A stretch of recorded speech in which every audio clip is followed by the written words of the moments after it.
Okay, well, if giraffes are real, why can't unicorns be real?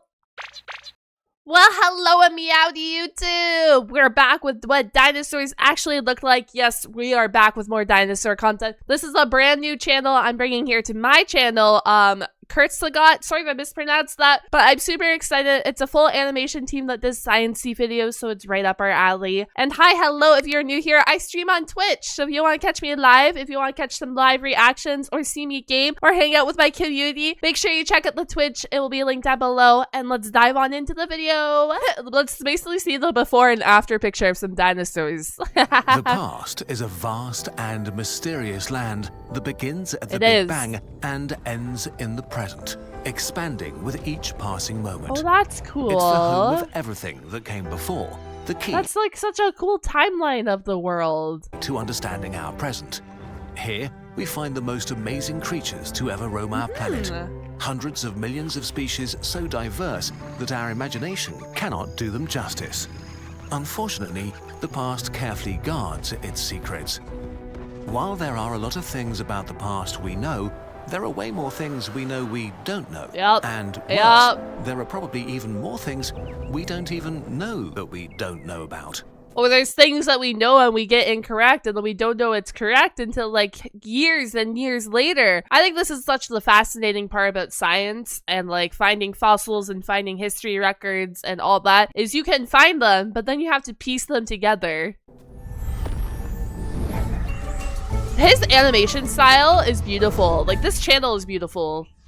I like it so far. Think of the wonder of life. We now recognize about 1.5 million eukaryotic species, but there may be as many as 10 million alive today.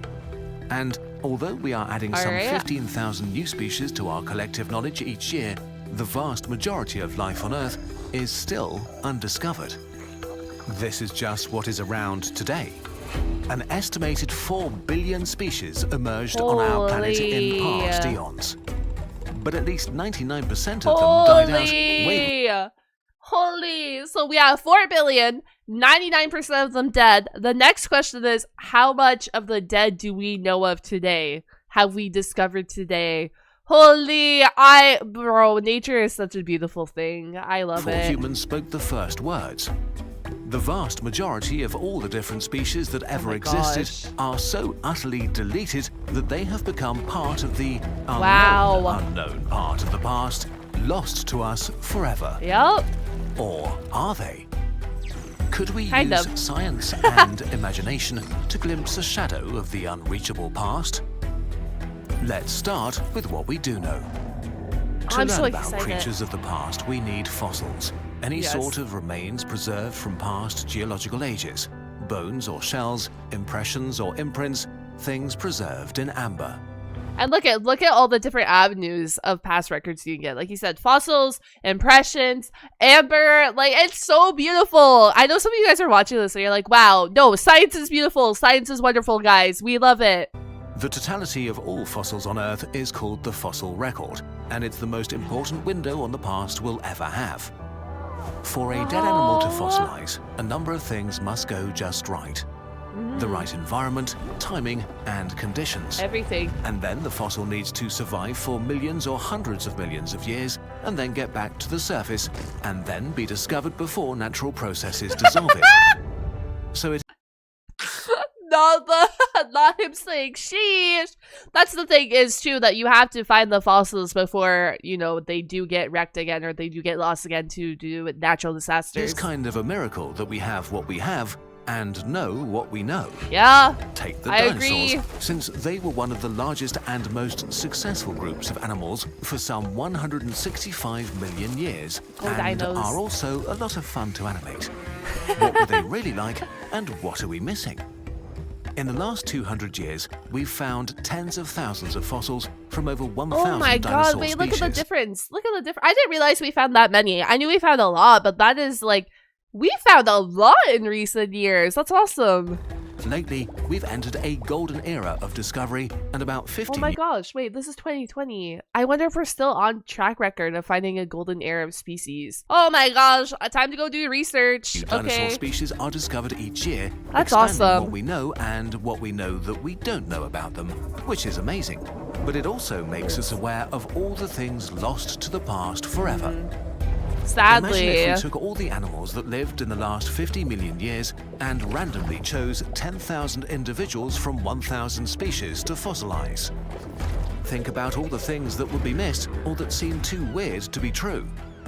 Like the giraffe, a yellow animal with brown patterns that looks like a horse and an antelope had a baby. You remember in stream that one time where we're like, okay, well, if giraffes are real, why can't unicorns be real? I still stand by that statement. Like, oh, look at the giraffe, man. Speaking of giraffes, I'm recording this video as soon as Casual Geo dropped his giraffe video. That reaction will be up within the next few weeks, but I'm super excited. I actually love giraffes. If I ever diss a giraffe, I don't mean it. I love them.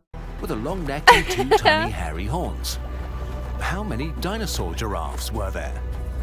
Animals so weird and selected for ecological niches so specific that evolution molded their bodies very absurdly. Today they might seem made up to us.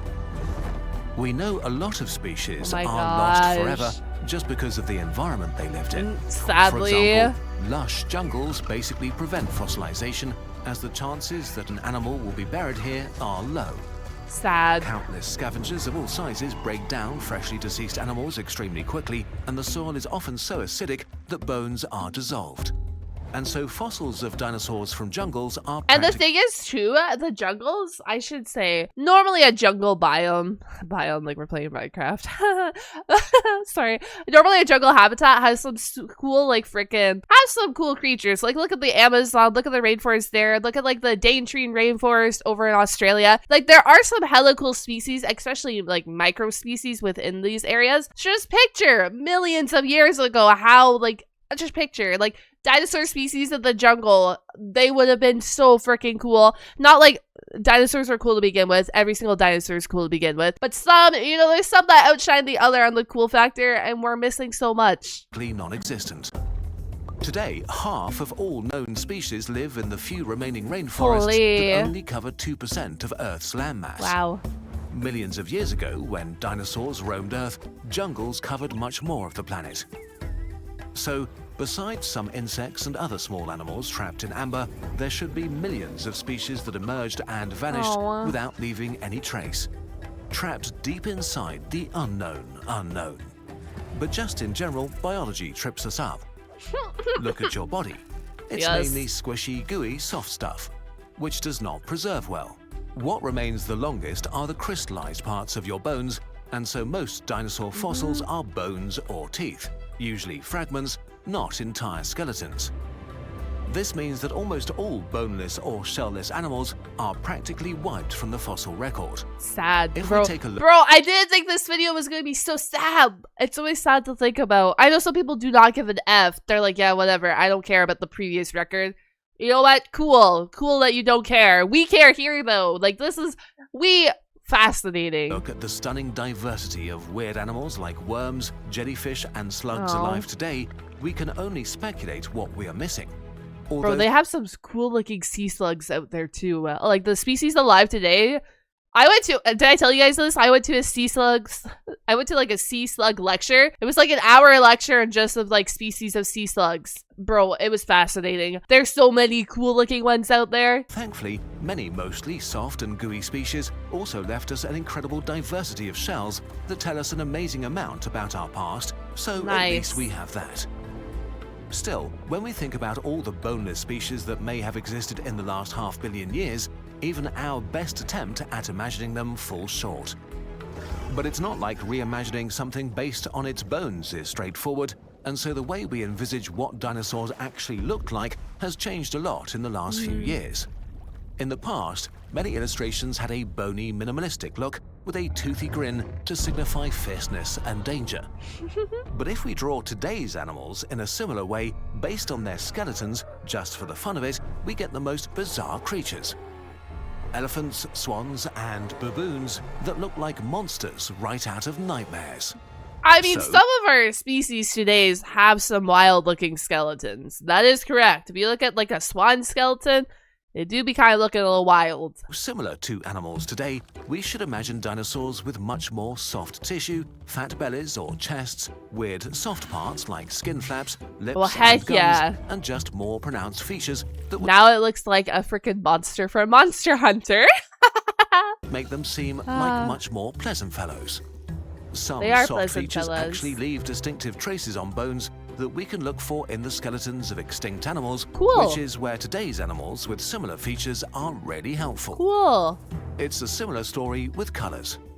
Because we know what the feathers of living birds look like, modern technology combined with the exceedingly rare fossils with preserved remains of fuzzy feathers give us a glimpse of the real colors of extinct dinosaurs. Oh, I love that. We know that tiny Sinosauropteryx had a striped tail, and its tiny dino buddy Anchiornis huxley was white and black with gorgeous red feathers around its head. I just love that you have the science capabilities to like predict and figure out these things nowadays. That's phenomenal. Still, for the vast majority of really any ancient extinct species, sadly, we have no real clue what color they were. But we know what modern dinosaurs, birds, look like, and here we find the most amazing variety.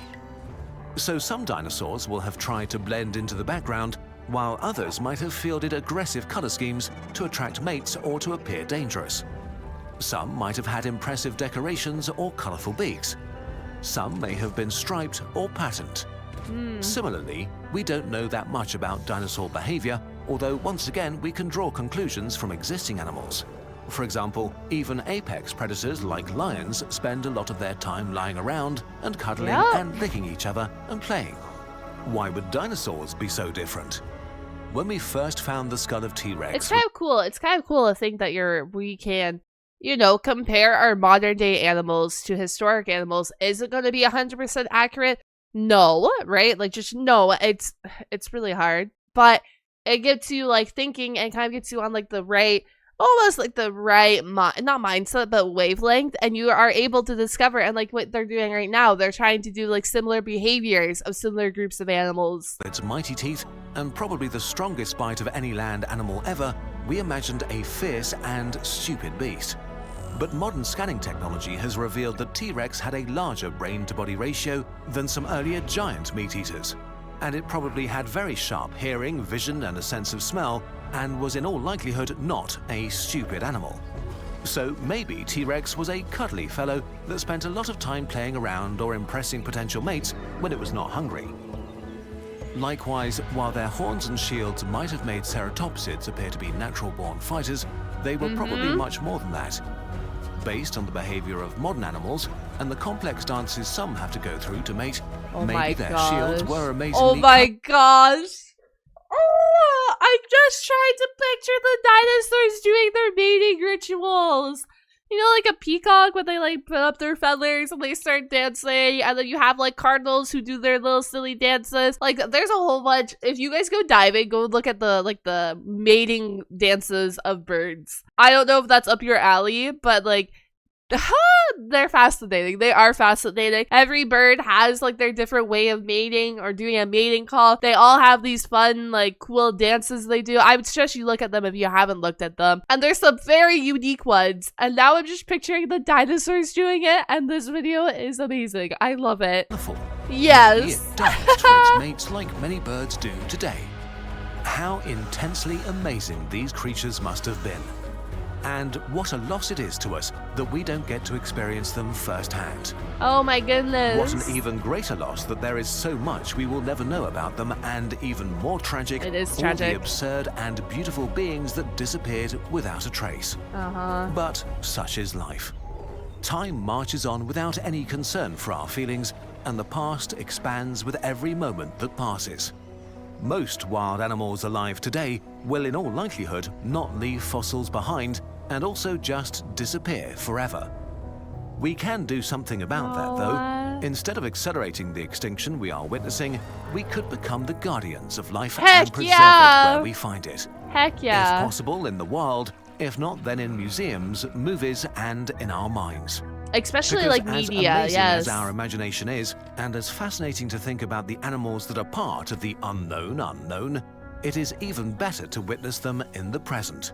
It is. The land it is. that we actually inhabit, where we get to experience life as it happens. Oh my god, I love them. I love this channel. I love this channel. What the heck? If you made it all the way to the end of this video, comment down the feather emoji. Let me know if you liked it. I know it was a little bit more like science-y pilled than normal, and I mean like science-y pilled without the comedy. I still loved it, but like I said, I love learning. I love science content like this. Like, I think it's so fascinating. And do come check out my Twitch if you ever want to catch live reactions or my gameplay. Goodbye, alligators.